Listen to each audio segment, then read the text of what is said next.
శేఖర్ కమల దర్శకతలో నాగార్జున, ధనుష్ హీరోలుగా చేసిన cinema Kubera. Kollywood star hero Dhanush వరుస సినిమాలతో ఫుల్ ఫామ్ లో ఉన్నారు. హీరోగా చేస్తూనే ఆయన దర్శకత్వం కూడా వహిస్తున్నారు. ప్రస్తుతం ఆయన నటిస్తున్న లేటెస్ట్ మూవీ కుబేరా మీద భారీ అంచనాలు ఉన్నాయి. ఈ సినిమా తెలుగు, తమిళ్, మలయాళం, హిందీ, కన్నడ భాషల్లో జూన్ 20న గ్రాండ్ గా విడుదల కాబోతోంది. దీంతో ప్రమోషన్ స్టార్ట్ చేసిన మూవీ మేకర్స్ వరుస అప్డేట్స్ ఇస్తూ ప్రేక్షకుల్లో ఆసక్తిని పెంచుతూ ఉన్నారు.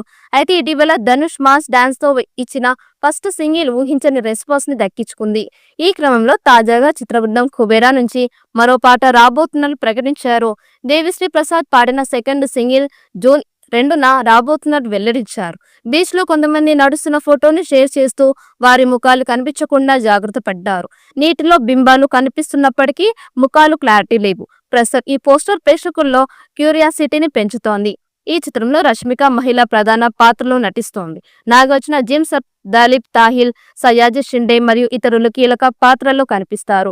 ఈ చిత్రాన్ని అమిగోస్ క్రియేషన్స్ ఆధ్వర్యంలో సునీల్ నారంగ్ మరియు పుస్కూర్ రామ్మోహన్ రావు నిర్మించారు. తెలుగు, తమిళ్, కన్నడ, మలయాళంలో మరియు హిందీలో ఒకేసారి ఈ సినిమాని చిత్రీకరిస్తున్నారు. దేవిశ్రీ ప్రసాద్ ఈ సినిమాకి సంగీతాన్ని స్వరపరిచారు. సామాజిక సమస్యల నేపథ్యంలో రూపొందిన ఈ చిత్రంలో నాగార్జున బలమైన పాత్రలు కనిపిస్తుండగా, ధనుష్ దరిద్రంతో పోరాడే పాత్రలు ఆకట్టుకుంటున్నారు.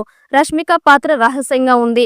కమర్షియల్ లెక్కలకు దూరంగా ప్రతి సన్నివేశంలో ప్రేక్షకులను మంత్రముగ్ధులను చేసేలా శేఖర్ ఈ చిత్రాన్ని తీర్చిదిద్దారు. మరి రెండో సాంగ్ ఏ రేంజ్ లో ఉంటుందో చూడాలి. ఈ చిత్రాన్ని పాన్ ఇండియా స్థాయిలో రిలీజ్ చేయాలని ప్లాన్ చేస్తున్నారు. మరి ఈ చిత్రం ఎలాంటి రికార్డ్స్ క్రియేట్ చేస్తుందో చూడాలి. ఈ వీడియో మీకు నచ్చినట్టయితే లైక్ చేయండి, షేర్ చేయండి. మరిన్ని అప్డేట్ కోసం మన ఛానల్ని సబ్స్క్రైబ్ చేసుకోండి. ఈ వీడియోపై మీ అభిప్రాయాన్ని కామెంట్ బాక్స్లో కామెంట్ చేయండి. నోటిఫికేషన్ కోసం పక్కనే ఉన్న గంట సింబల్ని గట్టిగా నొక్కండి.